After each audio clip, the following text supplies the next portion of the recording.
Porque supe en los escritos de Fernando Pessoa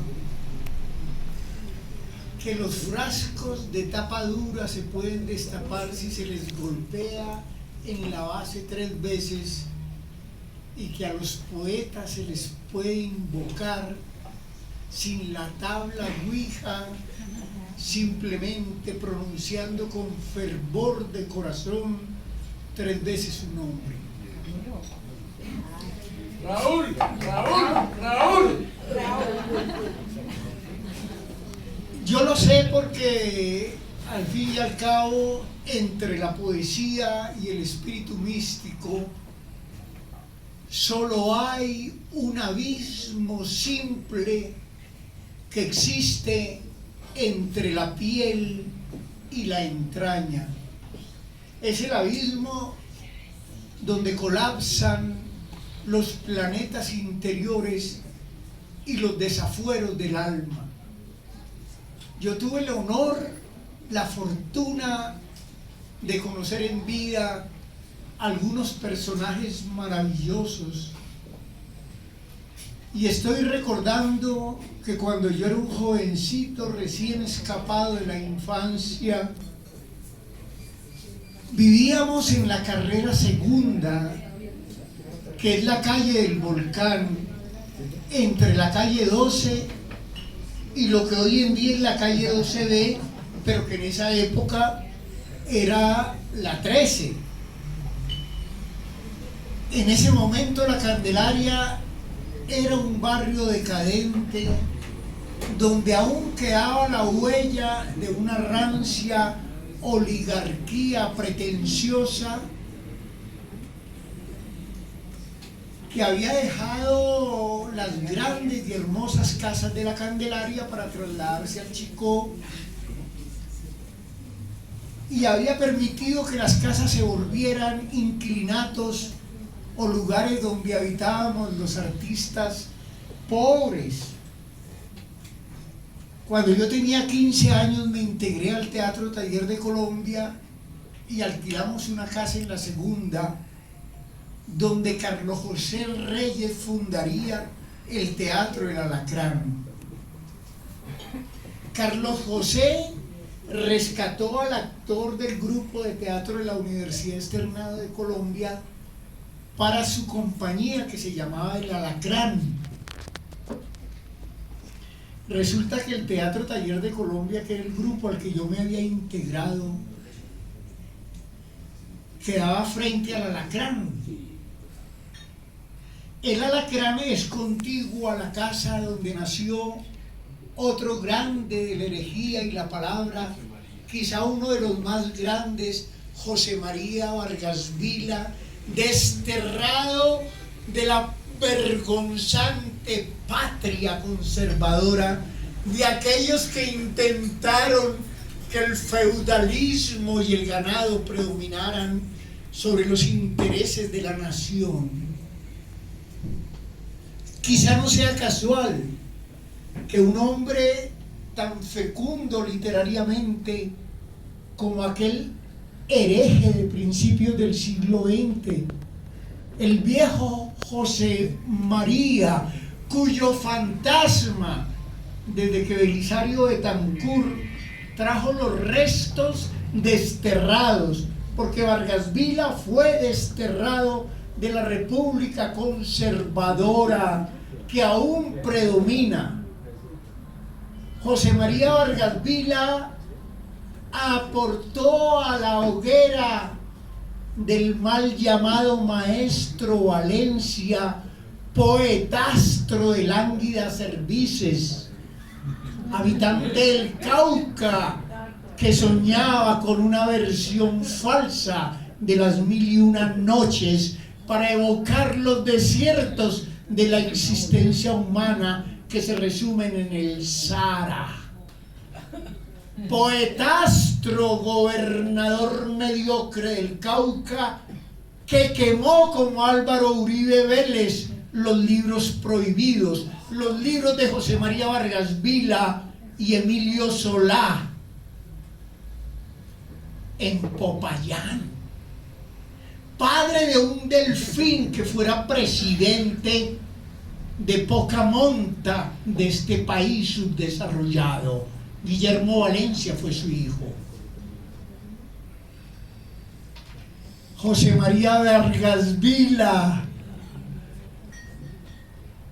para gracia de su espíritu, siendo fantasma, tuvo relación directa y diálogo permanente con Raúl Gómez Jatín, que todas las mañanas se sentaba en las escaleras del Alacrán cuando yo salía a tomar tinto, y él se fumaba un bareto y yo leía poemas de Arthur Rimbaud, y ahí se construyó un diálogo de puerta a puerta en la carrera segunda.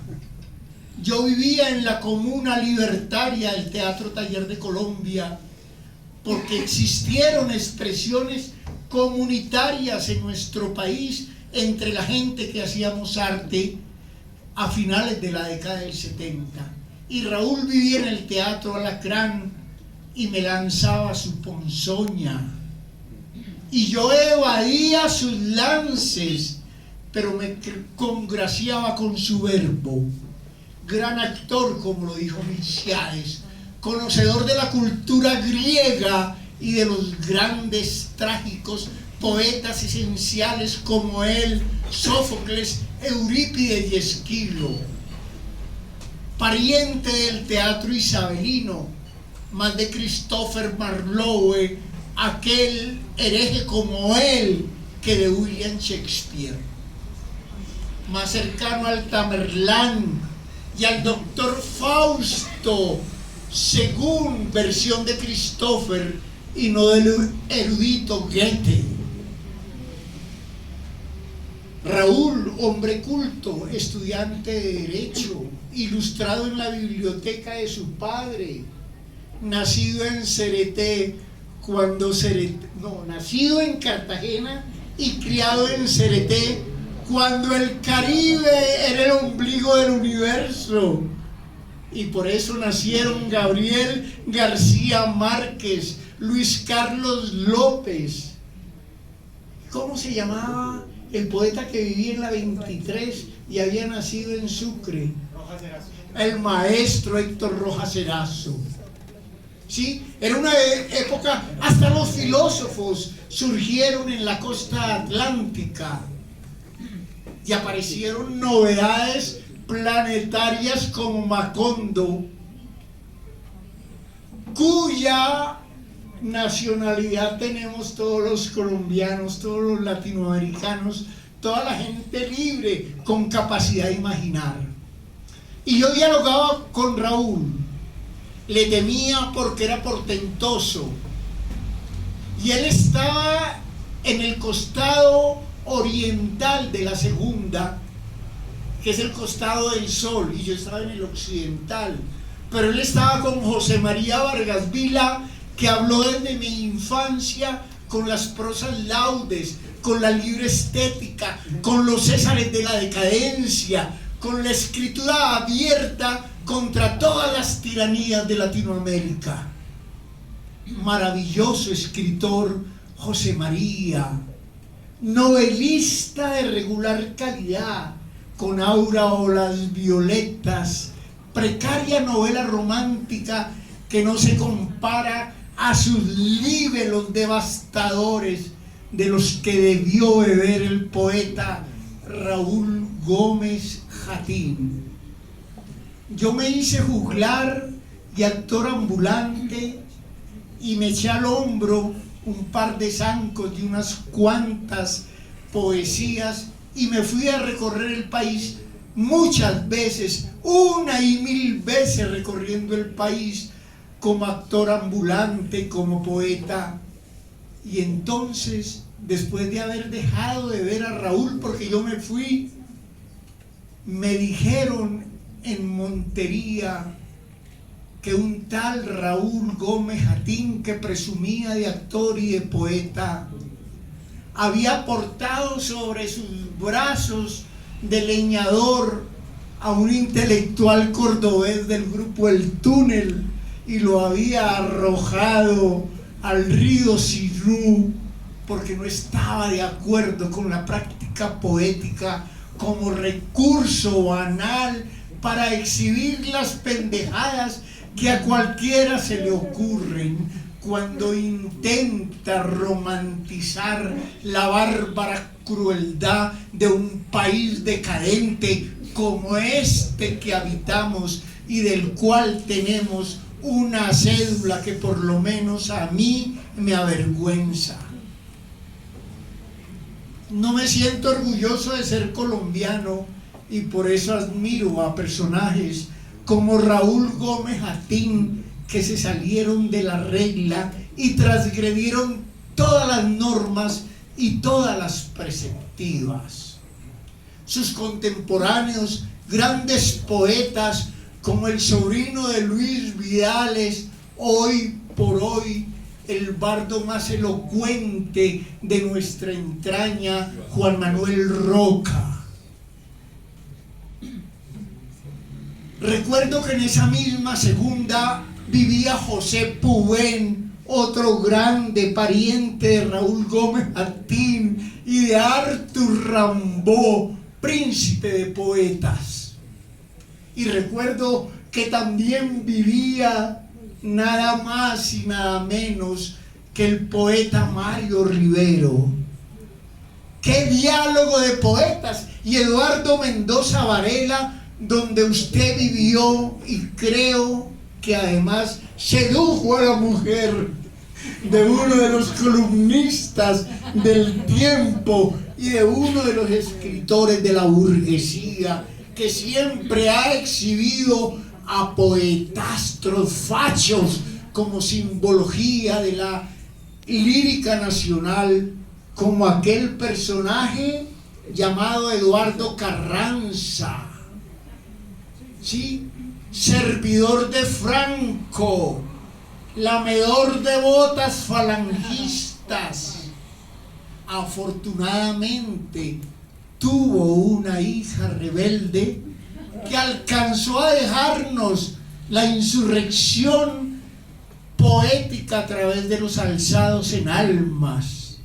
Fue brillante su paso por la Casa de Poesía Silva, donde Raúl Gómez Atín leyó sus poemas e intentó quemar la biblioteca porque se había perecido Alejandría y solo quedaba el recuerdo del amado Cavafis.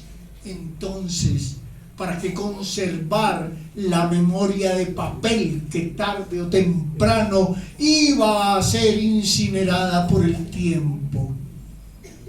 En mis recorridos como juglar, ganándome la vida, pidiendo monedas y entregando metáforas, subido sobre unos zancos o una cuerda tensa, llegué a Cereté, me encontré con el poeta Rúger Hernández y fui a visitar a Raúl Gómez Atín, que me abrió la ventana, que me abrió la puerta, que me abrió los brazos y me reconoció como un hereje que participaba de su sensación y su pensamiento.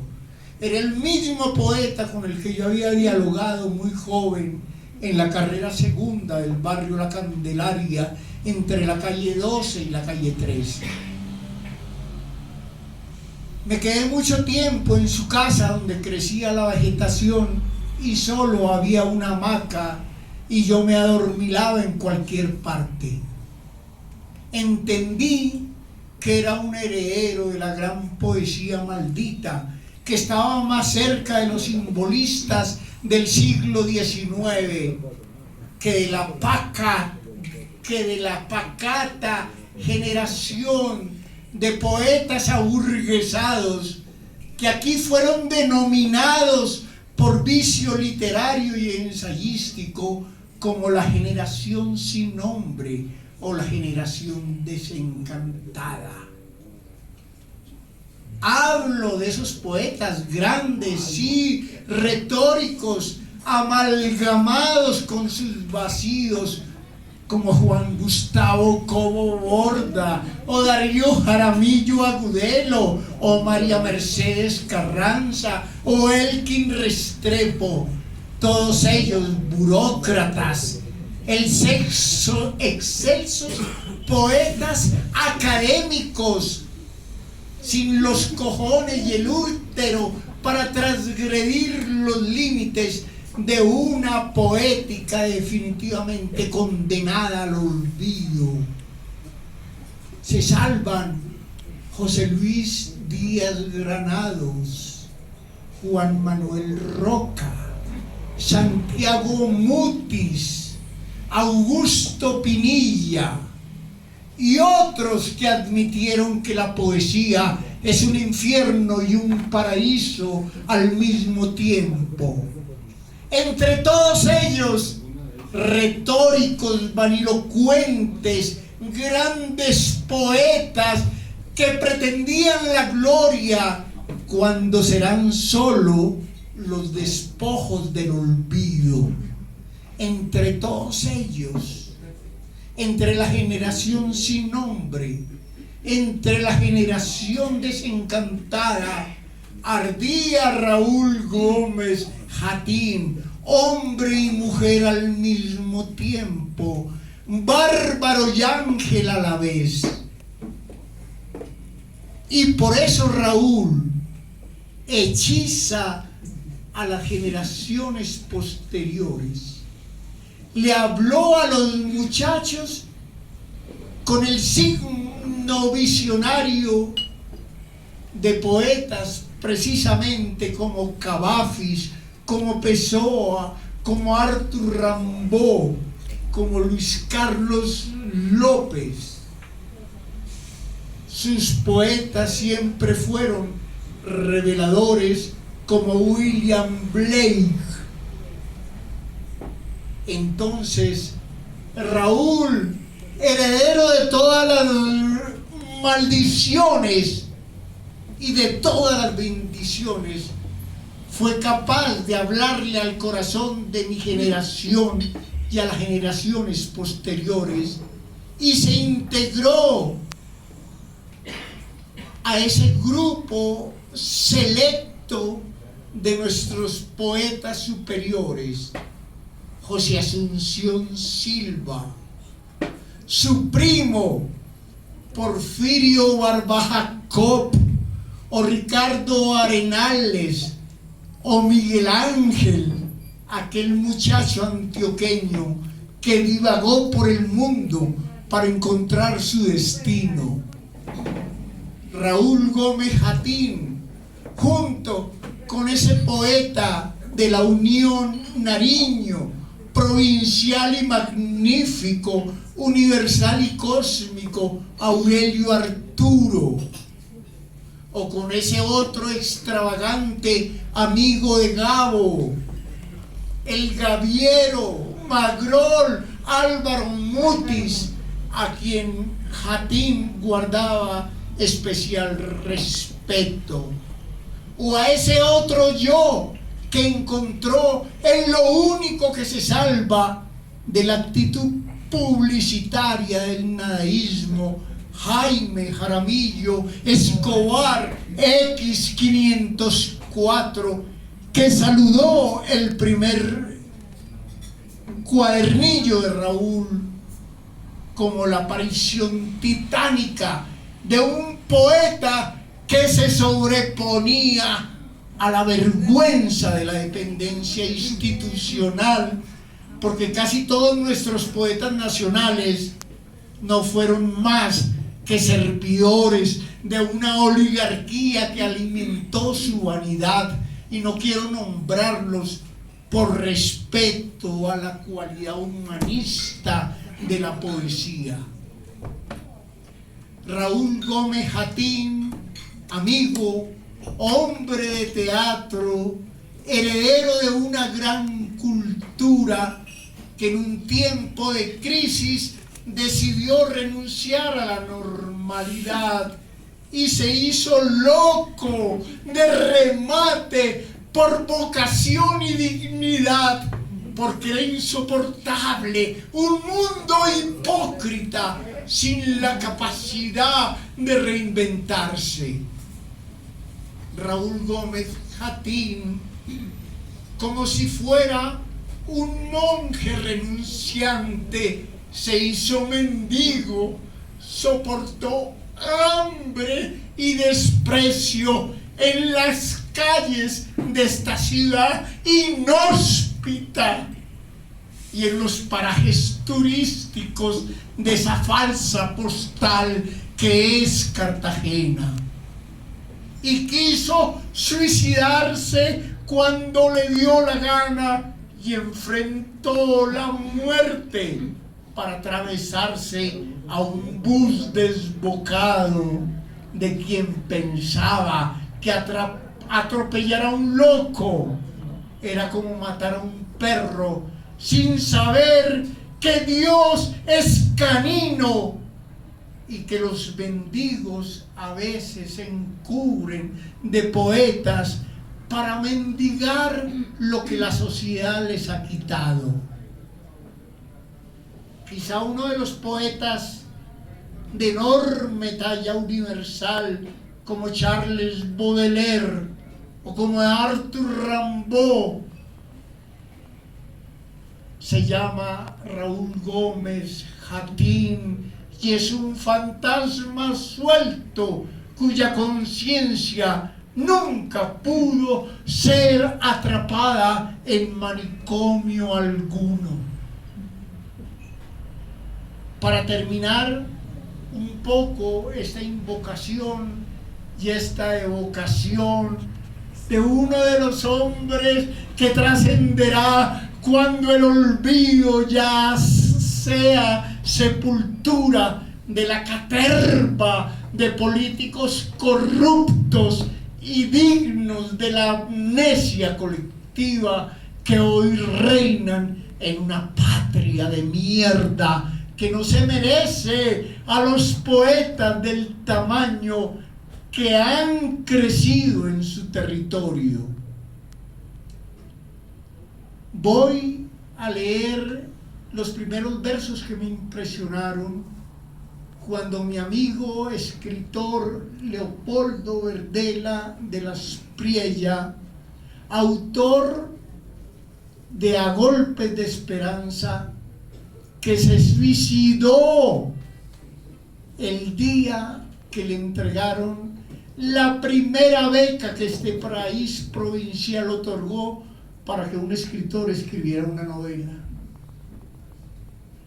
Leopoldo Verdela, como el burro Mocho y Raúl Gómez Jatín, eran de Cereté, Córdoba. Leopoldo me regaló este cuadernillo que fue el que yo le di a Melciades, y voy a leer